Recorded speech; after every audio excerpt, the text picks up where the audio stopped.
یا صاحب الزمان یا وارث قرآن۔ تو سب سے بڑی بیماری بے وقوفی کی بیماری، بندے کے پاس وقوف نہ ہو۔ ایک انگریز ہے، اس نے ایک بک لکھی ہے، بک کا نام ہی بے وقوف ہے، 4 سے 5 والیوم ہے اس بک کے، خود اس نے اپنے اوپر لکھی۔ لکھنے کی وجہ کیا تھی؟ کہتا ہے کہ پڑھا لکھا آدمی تھا، پروفیسر تھا، گھر میں آیا، لیکن کہہ رہا میں جب بھی آتا تھا بچے مجھ سے ملتے نہیں تھے، بیوی زیادہ میرے ساتھ بیٹھتی نہیں تھی، تو میں نے ایک دن بیوی کو کہا کہ بیٹی بھی نہیں ملتی، بیٹا بھی نہیں ملتا، جب بھی گھر میں آتا ہوں یہ اپنے کمروں میں چلے جاتے ہیں، وجہ کیا ہے؟ کہ وجہ یہ ہے کہ تم بہت بدتمیز ہو، بددہن ہو، تھوڑی دیر بیٹھتے ہیں بچوں پہ غصہ کرتے ہو، گالیاں دیتے ہو، ڈانٹتے ہو، تو بچوں کو تمہارا اخلاق پسند نہیں ہے، اب آتے ہو کمرے میں چلے جاتے ہیں، اس کے بجائے کہ تلخی ہو اور بد کلامی ہو، بہتر یہ ہے کہ اس بندے سے دور رہا جائے۔ اور بیوی نے کہا مسئلہ یہ ہے کہ میں بھی تم سے بڑی بیزار ہوں، میں بھی یہی سوچ رہی ہوں کہ 1 مہینے میں تم سے طلاق لے لوں۔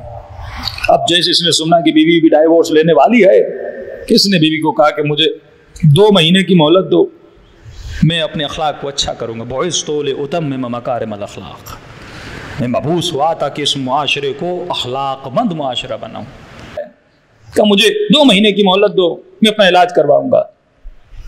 بیوی نے کہا تو بس انسان بن جا، تو 6 مہینے لے لے، انسان بن جا۔ اللہ بھی یہی کہتا ہے میرے بندے، تجھے میں 10 سال دے رہا ہوں، 20 سال دے رہا ہوں، 50 سال دے رہا ہوں، بالآخر تو آجا حسین کے در پہ، بالآخر حسینی بن جا۔ کب تک تو دنیا کی خواہشوں میں گھومتا رہے گا؟ جس مقصد و معیار کے لیے، آبجیکٹ کے لیے تجھے پیدا کیا تھا، کیوں اس راہ سے تو ہٹ چکا ہے؟ کیوں اپنا تمرکز اور اپنا فوکس قیامت پہ نہیں کرتا، قبر پہ نہیں کرتا، برزخ پہ نہیں کرتا کہ یہ دنیا گزرنے والی ہے، تم نے وہاں کے لیے کیا جمع کیا ہے؟ تو کہتا میرا ایک دوست تھا جو سائیکٹرسٹ تھا، میں اس کے پاس گیا اور میں نے کہا کہ مسئلہ ہے، کیا مسئلہ ہے؟ کبھی بھی طلاق لے رہی ہے، بچے بات نہیں کرتے، ایسا کیوں ہے؟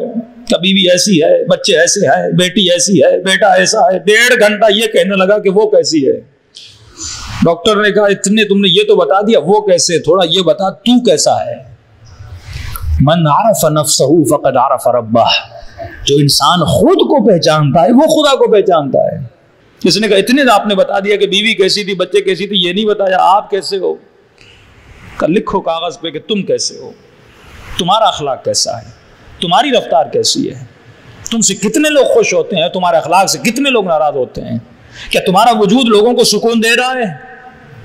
کہ تمہارا وجود لوگوں کو ظلمت دے رہا ہے یا نور دے رہا ہے؟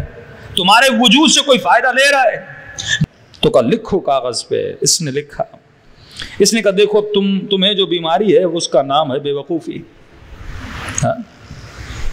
تو اس نے کہا ڈاکٹر صاحب گالی کیوں دے رہے ہو؟ میں پروفیسر آدمی ہوں، مجھے کہہ رہے ہو میں بے وقوف؟ اتنا پڑھے لکھے جاہل بھی تو آپ نے دیکھے ہوں گے نا۔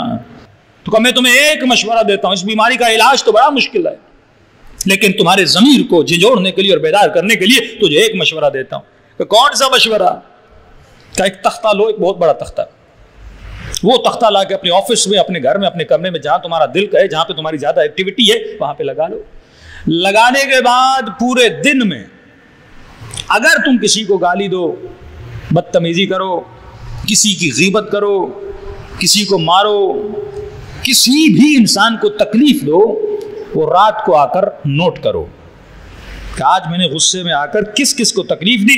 مثلا اگر تم نے 10 لوگوں کو تکلیف دی، اس تختے پہ 10 کیلے لگا لو، کہ 30 دن کے بعد میرے پاس واپس آنا، تختہ بھی لے کر آنا۔ یعنی پریکٹیکلی دیکھو کہ تم نے زندگی میں کیا کچھ کیا، کیا کچھ نہیں کیا۔ حاسبو قبل ان تحاسبو، یہ اہل بیت کا راستہ ہے۔ اپنا حساب کر اس سے پہلے کہ خدا حساب کرے۔ اپنی کیلکولیشن کر۔ آج پوچھوں نا آپ کے بینک میں پیسے کتنے پتہ ہے؟ جیب میں کتنے پیسے ہیں پتہ ہے؟ سیلری کتنی آتی ہے پتہ ہے؟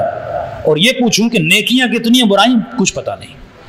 میرا کوئی حساب و کتاب نہیں، کتنی نمازیں قضا ہیں، کتنے روزے قضا ہیں، کتنے سال سے میرا خمس قضا ہے، حج اگر واجب ہوا کیا کہ نہیں کیا، یہ سارے تو آپ کے ذمے پر ہے۔ حساب و کتاب کر کہ کون سی چیز تمہارے ذمے پر ہے، کون سی چیز تمہارے ذمے پر نہیں۔ اگر حساب نہیں کرو گے تو اللہ کا حساب بڑا کڑوا ہے۔ اگر حساب نہیں کرو گے تو منکر و نکیر کا حساب بڑا کڑوا ہے.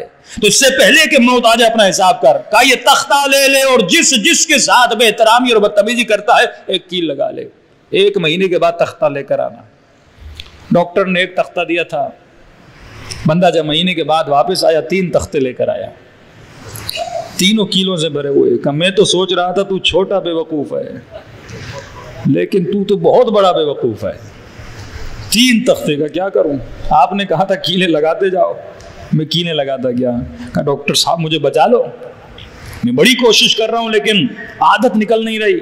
بڑی کوشش کر رہا ہوں لیکن عادتوں کی زنجیروں میں نے اپنے وجود کو جکڑا ہوا. کروں تو کیا کروں؟ ڈاکٹر نے کہا ایک راستہ ہے, وہ کام کرو, اگر اس کے بعد علاج ہوا تو ٹھیک ہے, ورنہ تمہارا کوئی علاج نہیں ہے. کہ کون سا کام؟ کہ اب یہ 3 تختے لے کر جا, دیواروں پہ لگا. پہلی کیل جب تم نے لگائی تھی بتا کہ تم نے کس کو تکلیف دی تھی, اس بندے سے جا کر معافی مانگ اور اس کیل کو تختے سے نکال. دوسرے سے معافی مانگ, کیل کو تختے سے نکال. تیسرے سے معافی مانگ, کیل کو تختے سے نکال. کسی کا حق کھایا, کسی کا حق مارا, کیلوں کو نکالتا جا, معافی مانگتا جا. کہتا ہے کہ 2 مہینے کے بعد واپس آیا, تختوں پر 1 کیل بھی نہیں تھی. کہ شاباش, لگتا ہے کہ تم ٹھیک ہو گئے. کہ اب بیٹھ جا, میں تجھے ایک چیز بتانا چاہتا ہوں. کہ کون سی چیز ہے؟ کہ ذرا تختوں کو غور سے دیکھ. اس نے تختے کو غور سے دیکھا. کہ کیل لگائی بھی تو نے, کیل نکالی بھی تو نے. کسی کی بدتمیزی, بے احترامی, دل آزاری, بیوی ہو, بچہ ہو, بھائی ہو, بہن ہو, دوست ہو, تم نے دل آزاری کی. معافی بھی تم نے مانگی, اس نے معاف بھی کر دیا, تم نے کیل بھی نکال لی. کہ کیل تو نکل گئی پر نشان اب تک باقی ہے. یہ ہے کہ ایمان کے 9 حصے اللہ کی خلق کے ساتھ اچھا اخلاق رکھنا ہے. اگر تم کسی کے ساتھ برائی کرتے ہو, کیل تو نکل جائے گی, وہ تجھے معاف بھی کر دے گا, لیکن اے انسان, اس کے دل پہ جو چونٹ آئی ہے.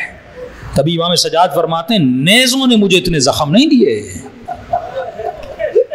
بی بی زینب فرماتی ہے تازیانوں نے مجھے اتنے زخم نہیں دیے, لیکن جب یہ زخم زباں لگاتے تھے, جب یہ مجھے تکلیف دیتے تھے اپنی باتوں سے کہ یہ باغی کی بہن ہے, جب یہ میرے بابا کو گالیاں دیتے تھے, جب ہمارے رسول کو اپنی زبانوں سے ایسے ایسے لفظ کہتے تھے, جب آپ امام سجاد کے وہ مقامات پڑھیں گے کہ مجھے بازار شام سے کیسے گزارا گیا, تو وہاں فرماتے یہ جو زخم ملے نا, ان زخموں نے ہمیں 40 سال رلایا. تو انسان حاسبو قبل ان تحاسبو,